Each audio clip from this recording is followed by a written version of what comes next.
Hello friends. स्वागत है आप सभी का मेरे यूट्यूब चैनल पे। जैसा कि मैंने कल आपको बताया था कि एसएपी बिजनेस वन में वेंडर के ऊपर पेमेंट कंसोलिडेशन का यूज़ कैसे करते हैं, आज मैं आपको बताऊंगा कि एसएपी बिजनेस वन में वेंडर के ऊपर हम डिलीवरी कंसोलिडेशन का यूज़ कैसे कर सकते हैं और ये हमारे लिए किस तरह से फ़ायदेमंद है। ओके, तो इसका एक एग्जांपल मैंने सेट किया है। आइए पहले एग्जांपल देख लेते हैं, देन हम उसका लाइव डेमो आपको दिखाएंगे। ठीक है, तो कल पेमेंट कंसोलिडेशन में मैंने आपको बताया था कि मल्टीपल वेंडर्स के ऊपर में उसका पेरेंट वेंडर कैसे मैप करते हैं, राइट। और इसका फुल वीडियो और इसका डेमो करके मैंने आपको दिखाया था। आज बात करूंगा डिलीवरी कंसोलिडेशन फॉर वेंडर। ठीक है, तो डिलीवरी कंसोलिडेशन के टाइम पे बेसिकली क्या होता है कि जब परचेज ऑर्डर किसी अलग वेंडर का बनता है, जस्ट लाइक वेंडर वन, फिर दूसरा परचेज ऑर्डर वेंडर टू के लिए बनाया और तीसरा परचेज ऑर्डर वेंडर थ्री के लिए बनाया। तो पीओ, पीओ और पीओ, इस वेंडर का मैंने परचेज ऑर्डर क्रिएट किया, इस वेंडर का मैंने परचेज ऑर्डर क्रिएट किया और इस वेंडर का भी मैंने परचेज ऑर्डर किया। इससे हमारा क्या बनता है, जीआरपीओ। इसका भी जीआरपीओ क्रिएट करोगे आप और इसका भी जीआरपीओ क्रिएट करोगे। जीआरपीओ क्रिएट करते ही आपका जो इन्वेंट्री होता है वो आपके वेयर हाउस में आ जाता है। ठीक है,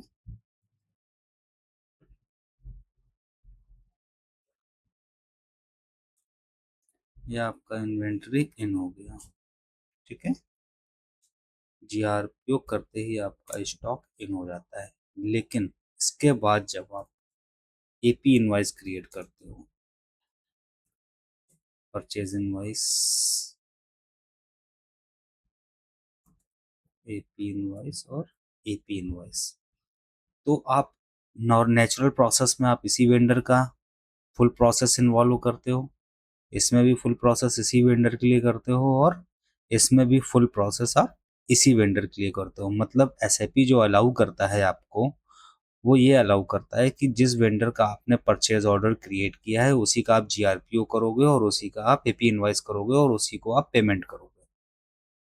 ठीक है, बट इन केस आपसे बोला गया, कंपनी ने बोला कि मेरी 3 ब्रांचें हैं या 10 ब्रांचें हैं। ठीक है, इन तीनों ब्रांचों से मटेरियल आपके पास आएगा। मतलब आपने पीओ इस पार्टी को दिया, इस पार्टी को दिया और इस पार्टी, तीनों पार्टी को अलग अलग वेंडर क्रिएट करके अलग अलग वेंडरों के परचेज ऑर्डर आपने बना दिए। ठीक है, तो आपने इसका पीओ जनरेट किया, फिर उसका जीआरपीओ किया, इसका पीओ जनरेट किया, उसका जीआरपीओ, तीनों पार्टी का आपने पीओ जनरेट करके उसका मटेरियल इन कर लिया। लेकिन जो बिल आया आपके पास, परचेज इनवाइस, वो आपको इस पार्टी ने भेजी। ठीक है, तो इसकी आउटस्टैंडिंग आप इसे पेमेंट नहीं करोगे, इसे पेमेंट नहीं करोगे, इसे पेमेंट नहीं करोगे। आपने पीओ और जीआरपीओ तक का प्रोसेस तो इन पार्टीज के साथ किया, लेकिन जब आप एपी इनवाइस क्रिएट करोगे तो आपके पास जो बिल आया है वो इस पार्टी से आया है। ये मोस्टली सर्विस और ट्रेडिंग कंपनीज में ज़्यादा इसका यूज होता है। ठीक है, तो उस केस में क्या होगा कि जब आप एपी इनवाइस पे इस वेंडर को सिलेक्ट करोगे और कॉपी फ्रॉम जीआरपीओ के ऑप्शन पे जाओगे, तो इन तीनों वेंडर्स की गई जीआरपीओ आपको वहां पे दिखाई देंगी।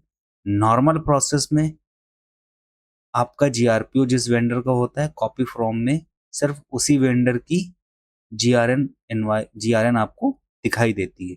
लेकिन अगर आपने कंसोलिडेटिंग बिजनेस पार्टनर में कोई पार्टी आपने यदि मैप की है और उसमें ऑप्शन टिक कर दिया डिलीवरी कंसोलिडेशन का, तो उस पर्टिकुलर वेंडर के ऊपर में उसकी जो जितनी भी डिलीवरीज होती हैं वो कंसोलिडेट होकर के उस मैप्ड वेंडर में आपको दिखाई देंगी। तो इसका लाइव डेमो आइए शुरू करते हैं। तो वही कल वाला एग्जांपल हम ले लेते हैं। मैंने 3 वेंडर क्रिएट करे, 1, 2 और 3, और इन तीनों वेंडर्स पे मैं ये 4 नंबर का vendor as a consolidating BP map करूंगा और उसमें ऑप्शन सिलेक्ट करूंगा डिलीवरी कंसोलिडेशन। ठीक है, तो मैं इस ऑप्शन को वहां पर सिलेक्ट करूंगा। तो मैं देख लेता हूँ अपना फर्स्ट वेंडर, ये हमारा पहला वेंडर है। कल मैंने पेमेंट कंसोलिडेशन करके इस बीपी का एग्जांपल दिया था। आज मैं पेमेंट कंसोलिडेशन ना करके डिलीवरी कंसोलिडेशन पे इसको मार्क कर देता हूँ। तो अब 1 नंबर वेंडर पे 4 नंबर वेंडर मैप हो गया और ऑप्शन टिक है डिलीवरी कंसोलिडेशन का। ऐसे ही मैं 2 नंबर वेंडर पे कर लेता हूँ। 2 नंबर पे भी मेरा 4 नंबर का और ऑप्शन डिलीवरी कंसोलिडेशन का मैंने सेट कर लिया। अब मैं 3 नंबर वेंडर पे भी सेम प्रोसेस, 3 नंबर पे भी 4 नंबर वेंडर मैप है और ऑप्शन टिक है डिलीवरी कंसोलिडेशन का। ठीक है, अब इन तीनों वेंडर्स का मैं एक एक पीओ बना लेता हूँ। राइट, तो पहले वेंडर का आइटम मेरे पास एक ही है, इसमें ले लेते हैं 10 क्वांटिटी। 100 रुपीज़ से मैं इसको परचेज ऑर्डर ऐड कर दिया मैंने। ठीक है, ये हमारा परचेज ऑर्डर हो गया पहले वेंडर से 10 क्वांटिटी। ठीक है, तो मैं यहाँ पर एग्जांपल में डाल देता हूँ, पहले वेंडर के पीओ की हो गई है 10 क्वांटिटी। अब मैं बात करता हूँ दूसरे वेंडर की। मैं ऐड मोड पे जाऊंगा, वेंडर नंबर 2, आइटम कॉमन, इसकी मैं ले लेता हूँ 20 क्वांटिटी और इसके ₹20 या। ठीक है, दूसरे वेंडर का पीओ मैंने ऐड किया 20 kg या 20 पीसेस, 20 पीसेस, 10 पीसेस, और ये हो गया 20 पीसेस। अब मैं बात करता हूँ थर्ड वेंडर की। मैं यहाँ से थर्ड वेंडर सेलेक्ट करूँगा और इसके बाद मैंने अपना आइटम सेलेक्ट किया और इसमें कर देता हूँ 30 क्वांटिटी, वो भी 50 रुपीज़ से। राइट, अब मैं इसको ऐड कर दिया। तो अब मेरा जो तीसरा वेंडर है, इसका जो परचेज ऑर्डर मैंने क्रिएट किया वो किया आई थिंक 50 क्वांटिटी का, देख लेता हूँ 30 क्वांटिटी का। इसका जो मैंने पीओ क्रिएट किया वो किया 30 क्वांटिटी का।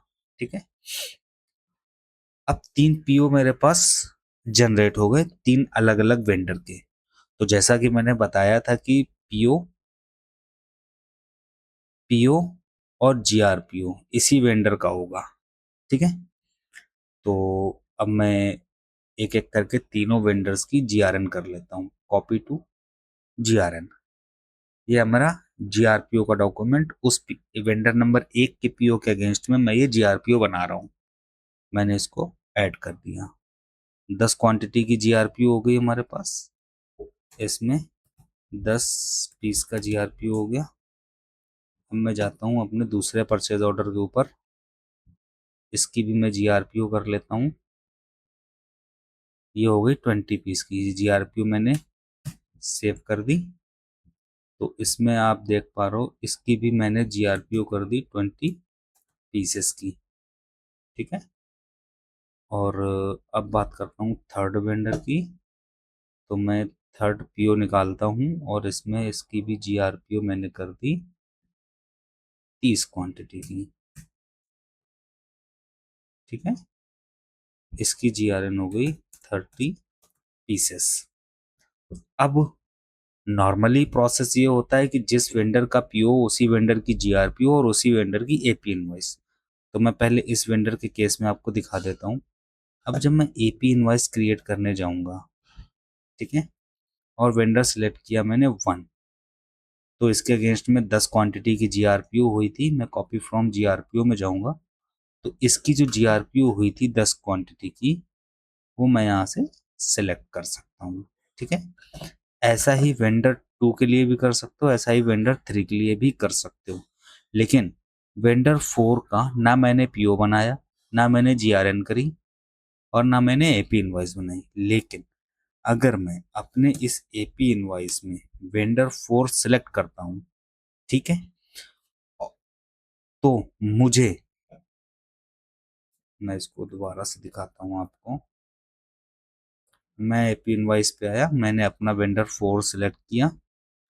अब 1, 2 और 3 तीनों वेंडर्स पे मेरा ये वाला 4 नंबर वेंडर मैप है, और उन तीनों वेंडर्स पे ऑप्शन सिलेक्टेड है डिलीवरी कंसोलिडेशन का।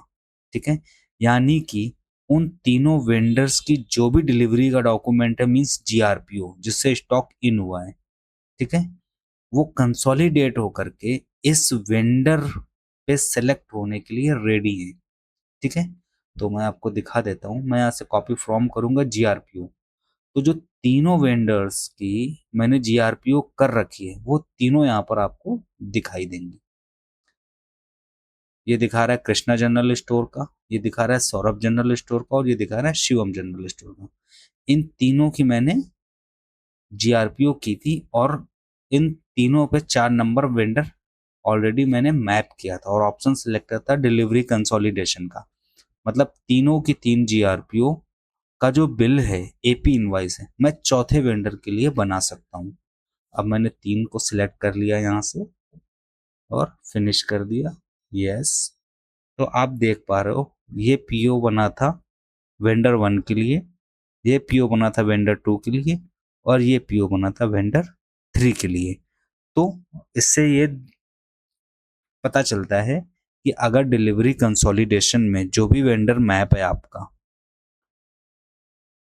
उसके पेरेंट, उसके चाइल्ड वेंडर की आप पीओ, जीआरपीओ और एपी इनवाइस भी कर सकते हो, और कंसोलिडेट करके आप मैप्ड वेंडर के अगेंस्ट में तीनों जीआरपीओ को आप सेलेक्ट करके, और उसके अगेंस्ट में आप एपी इनवाइस क्रिएट कर सकते हो।